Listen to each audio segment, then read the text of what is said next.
कहते हैं कानून मकड़ी का वो जाला है जिसमें छोटा जीव तो फंस जाता है, बड़ा उसे चीर कर बाहर निकल आता है।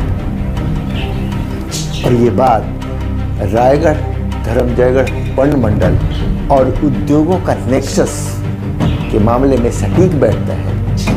विधानसभा में उठाए गए सवालों के जवाब भी गलत तरीके से ये लोग देते हैं। मामला छत्तीसगढ़ के रायगढ़ वन मंडल और धर्मजयगढ़ वन मंडल का है, जहां पर विधानसभा के एक सदस्य पुरंदर मिश्र द्वारा पूछे गए सवालों का जवाब गलत दिया गया और इसको लेकर के विधायक महोदय विधानसभा के प्रश्न संदर्भ समिति को पत्र लिख दिया।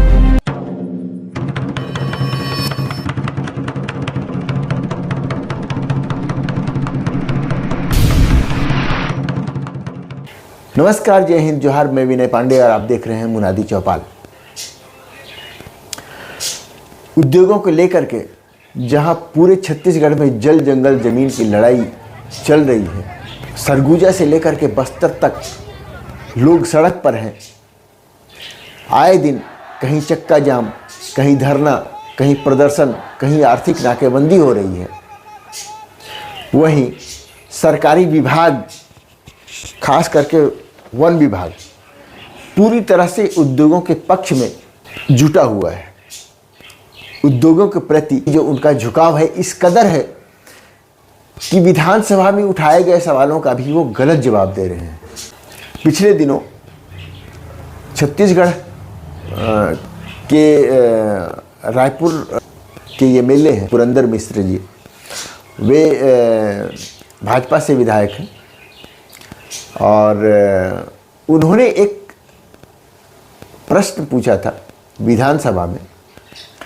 उसमें ये पूछा गया था कि पिछले कुछ सालों में उद्योगों के ऊपर वन परिक्षेत्र में इंक्रोचमेंट को लेकर, अतिक्रमण को लेकर या और दूसरे चीज़ों को लेकर के कितनी कार्रवाइयाँ हुई, कब कब कार्रवाइयाँ हुई। इस सवाल के जवाब में जो रायगढ़ वन मंडल और धर्मजयगढ़ वन मंडल के लोगों ने जो जवाब दिया, इससे जो विधायक हैं, विधायक पूरी तरह से चिढ़ गए। चिढ़ना लाजमी भी है कि जब आप एक विधायक को सवालों का सही जवाब नहीं दे सकते हैं तो आम आदमी को आरटीआई में कितना सही जवाब देते होंगे। जब आप एक विधायक को गुमराह कर सकते हैं, वो भी सत्ताधारी दल के विधायक को गुमराह कर सकते हैं, तो आम आदमी तो कहीं लगता ही नहीं, औने पौने ही लगता होगा। तो विधायक मिश्रा जी ने इस पे कड़ा रुख अख्तियार किया और कड़ा रुख अख्तियार करते हुए उन्होंने विधानसभा के प्रश्न संदर्भ समिति को पत्र लिख दिया है। उन्होंने इन लोगों के जो वन विभाग के अधिकारी हैं उनके खिलाफ कठोर कार्रवाई की भी मांग कर दी है।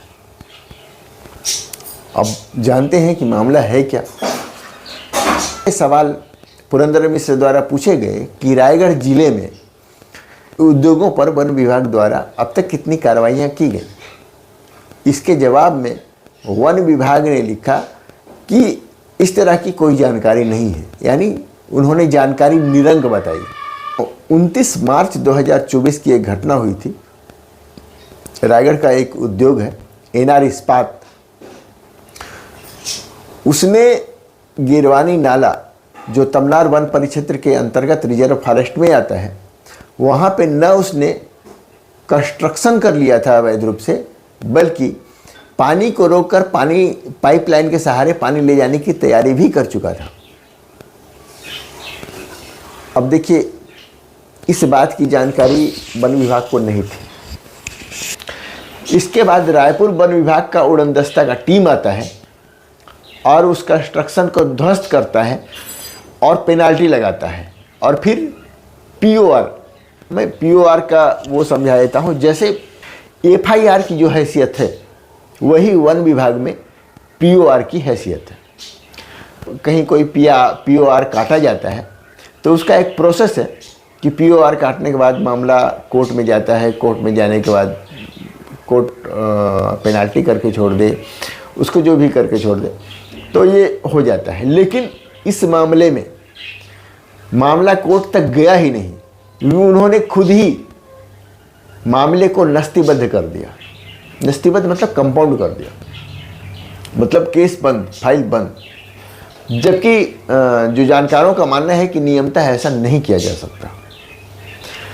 और मामला NR इस्पात का है और NR इस्पात संबंधित और एक दो सवाल भाजपा विधायक जो हैं वो विधानसभा में पूछ चुके हैं, उसकी भी जानकारी वे ले रहे हैं।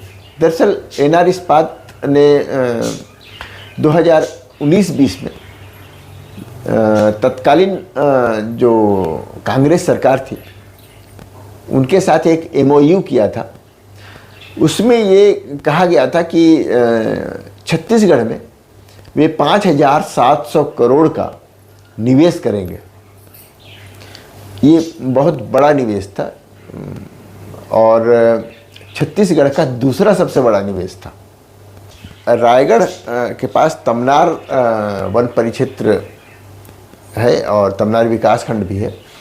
वहाँ पे NR इस्पात को CSIDC मतलब Chhattisgarh state industrial development corporation यानी छत्तीसगढ़ औद्योगिक विकास प्राधिकरण द्वारा उन्हें जमीन भी आवंटित कर दिया गया। अब उसमें तरह तरह की अटकलें थी। उस समय भूपेश सरकार से इनकी नज़दीकियों के बारे में भी कई तरह की बातें थी। तो उसी को लेकर के भाजपा विधायक द्वारा सवाल लगाया गया था।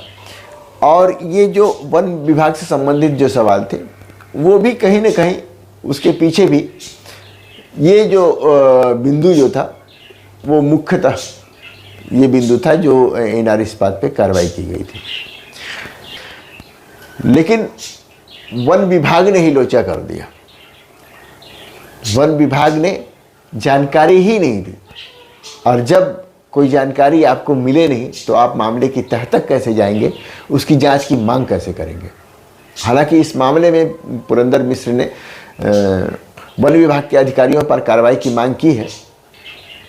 अब देखना ये है कि इन पर किस तरह की कार्रवाई होती है और उद्योगों के साथ मिली भगत करके इन्होंने और क्या क्या गुल खिलाए हैं, इस मामले का भी परत खुलना अभी बाकी है। तो देखते रहिए मुनादी चौपाल, पढ़ते रहिए मुनादी.com, द वॉइस ऑफ वॉइसलेस।